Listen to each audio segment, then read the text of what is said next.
تفسیر پڑھنے سننے کی سعادت حاصل کریں گے۔ اعوذ باللہ من الشیطان الرجیم، بسم اللہ الرحمن الرحیم۔ وَاجْعَل لِّي وَزِيرًا مِّنْ أَهْلِي هَارُونَ أَخِي أُشْدُدْ بِهِ أَزْرِي وَأَشْرِكْهُ فِي أَمْرِي كَيْ نُسَبِّحَكَ كَثِيرًا وَنَذْكُرَكَ كَثِيرًا إِنَّكَ كُنْتَ بِنَا بَصِيرًا۔ ترجمہ کنز العرفان۔ اور میرے گھر والوں میں سے ایک وزیر کر دے میرے بھائی ہارون کو، اس کے ذریعے میری کمر مضبوط فرما اور اسے میرے کام میں شریک کر دے، تاکہ ہم باکثرت تیری پاکی بیان کریں اور باکثرت تیرا ذکر کریں، بے شک تو ہمیں دیکھ رہا ہے۔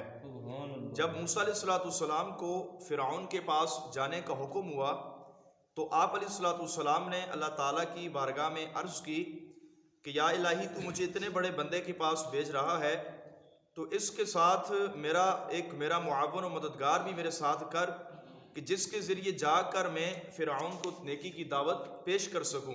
تو آپ نے فرمایا کہ میرے گھر والوں میں سے میرے بھائی ہارون کو میرا معاون و مددگار بنا کہ میں اس کے ذریعے فرعون تک تیرا پیغام پہنچاؤں۔ اس آیت مبارکہ سے 8 باتیں معلوم ہوئیں۔ نمبر 1 کہ موسیٰ علیہ السلام کا مقام اللہ تعالیٰ کی بارگاہ میں اتنا بلند تھا کہ اللہ تعالیٰ نے آپ کی دعا کی برکت سے آپ کے بھائی کو نبوت عطا فرمائی، اور آپ علیہ السلام نے حضرت ہارون علیہ السلام کو اپنا جانشین بنایا۔ تو اس سے پتہ یہ چلا کہ اگر کوئی پیر اپنے بیٹے کو اپنا جانے کے بعد اپنا خلیفہ بناتا ہے، اپنا جانشین بناتا ہے، تو یہ حرام وغیرہ نہیں ہے۔ اسی طرح اللہ تعالیٰ کے علاوہ کسی اور سے قوت اور مدد حاصل کرنا نہ تو توکل کے خلاف ہے اور نہ ہی توحید کے خلاف ہے اور نہ ہی یہ شرک ہے، کہ موسیٰ علیہ السلام نے خود اللہ تعالیٰ کی بارگاہ میں التجا کی کہ تو میرا ایک معاون اور مددگار پیدا فرما، میرا ایک معاون اور مددگار بنا کہ جو میرے ساتھ جائے تو ہم مل کر فرعون کو نیکی کی دعوت تیرا پیغام پہنچائیں۔ تو اس سے یہ پتہ چلا کہ اللہ تبارک و تعالیٰ کے بندوں سے مدد حاصل کرنا، اللہ تبارک و تعالیٰ کے بندوں کو پکارنا، یہ توحید کے منافی نہیں ہے۔ اسی طرح بہترین اور قابل لوگوں کی صحبت اختیار کرنا اور بہترین اور قابل لوگوں کو اپنا وزیر بنانا، یہ انبیاء کرام کا پسندیدہ عمل ہے۔ اسی طرح اپنی رائے کو حرف آخر سمجھنا، اپنی قوت و شوکت پر غرور کرنا بھی درست نہیں ہے، کہ جو بات میں نے کہہ دی ہے بس یہی بات ہے، کسی اور کی بات کو نہ ماننا۔ تو فرمایا اپنی رائے کو حرف آخر سمجھنا یہ بھی درست نہیں ہے۔ اسی طرح جو چیز اپنے لیے پسند کی ہو وہی چیز اپنے مسلمان بھائی کے لیے بھی پسند کرنی چاہیے۔ حدیث پاک میں ہے، نبی پاک علیہ السلام نے فرمایا مومن وہ ہوتا ہے جو اپنے لیے پسند کرتا ہے، اپنے مسلمان بھائی کے لیے بھی وہی چیز پسند کرتا ہے۔ اسی طرح فرمایا نیکیاں زیادہ کرنے کے معاملے میں نیک آدمی کی صحبت اختیار کرنا بہت بڑا جو ہے نیک کام ہے۔ اسی طرح اللہ تبارک و تعالیٰ کا ذکر جماعت کے ساتھ مل کر کرنا، بزرگوں کے پاس بیٹھ کر کرنا بہت ہی افضل ہے۔ جیسے اب نماز کے بعد ذکر اللہ کیا جاتا ہے تو فرمایا جماعت کے ساتھ مل کر اللہ تعالیٰ کا ذکر کرنا یہ بہت ہی افضل بات ہے۔ لیکن بدنصیبی کے ساتھ ذکر نماز کے بعد 2-3 بندے کر رہے ہوتے ہیں، باقی لوگ خاموش بیٹھے ہوتے ہیں، پتہ نہیں ان کے ذہنوں میں یہ بات ہوتی ہے کہ ذکر نماز کے بعد کرنا جائز ہے کہ جائز نہیں ہے۔ تو اللہ تبارک و تعالیٰ کا ذکر کرنا ہر وقت ہی جائز ہے، وہ نماز کے بعد ہو یا نماز سے پہلے ہو۔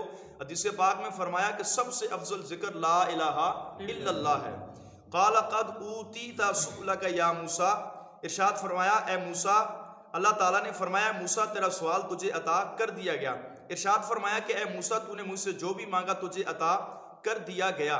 یاد رکھیں کہ اللہ تعالیٰ اپنے کسی بندے کو جاہلوں کی صحبت سے محفوظ فرما دے اور اللہ تعالیٰ اپنے کسی بندے کو نیک بندوں کی صحبت اختیار کرنے کی توفیق دے تو یہ بندے پر اللہ تبارک و تعالیٰ کا بہت ہی بڑا احسان و انعام ہے، کیونکہ یہ حضرات بندے سے گناہوں کے بوجھ کے اتارنے میں معاون و مددگار ہوتے ہیں۔ اسی طرح نیک لوگ جو ہوتے ہیں یہ مسلمانوں کو گناہوں سے بچاتے ہیں۔ ہر مسلمان کو چاہیے کہ وہ علماء اور نیک لوگوں کی صحبت اختیار کرے۔ جو لوگ نیک اور پرہیزگار ہیں وہ بھی علماء اور نیک لوگوں کو ہی اپنا ہم نشین بنائیں، کیونکہ تلوار جتنی بھی عمدہ ہو، اعلیٰ ترین ہو، اسے تیز کرنے کی ضرورت پڑتی ہی رہتی ہے۔ تو بندہ جتنا بھی نیک ہو، ان نیکیوں کے باوجود بھی وہ اللہ والوں کی صحبت کو اختیار کرتا رہے تاکہ اپنی ان نیکیوں پر وہ بندہ جو ہے پابند رہے۔ نبی پاک علیہ السلام نے فرمایا تم میں سے جو شخص حاکم ہو پھر اللہ تعالیٰ اس کی بھلائی چاہے تو اللہ تبارک و تعالیٰ اس کے لیے نیک وزیر بنائے گا. اگر حکمران کوئی بات بھول جائے گا تو اس کو یاد دلائے گا، اگر وہ یاد رکھے تو اس کی مدد کرے گا. یعنی اس آیت مبارکہ سے پتہ یہ بھی چلا کہ ایک وزیر کو چاہیے کہ وہ دیگر اپنے جو وزیر بنائے تو وہ نیک لوگوں کو بنائے، صلحاء کو بنائے.